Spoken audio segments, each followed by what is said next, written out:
Welcome to Das garden. বন্ধুরা, এই যে দেখুন, এটি কিন্তু চায়না বট, ইন্ডিয়ান লরেল ফিগ নামেও পরিচিত, বানিয়ান প্লান্ট নামেও পরিচিত। তো এই গাছটি কিন্তু ছায়াযুক্ত গাছ, আর আমরা কিন্তু এই গাছটিকে বনসাই হিসাবে ব্যবহার করি। বনসাই হিসাবে বাগানের শোভা বাড়িয়ে তোলে এই গাছটি।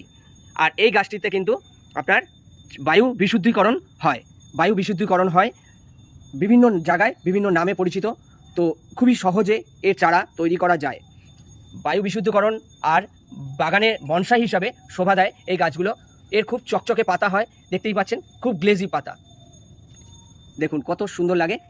আমার কিন্তু এই যে মাদার প্ল্যান্টটা রয়েছে, মাদার প্ল্যান্ট থেকে আমি এতগুলো চারা তৈরি করেছি। দেখুন প্রত্যেকটা চারাতেই কিন্তু ঝুড়ি নেমে এসছে, কত সুন্দরভাবে ঝুড়ি নেমেছে। এই দিয়ে আমি ডেকোরেশন করব। পরবর্তী ভিডিওতে আপনাদের সামনে আমি তুলে ধরবো এই গাছের কীভাবে কী পরিচর্যা করতে হবে।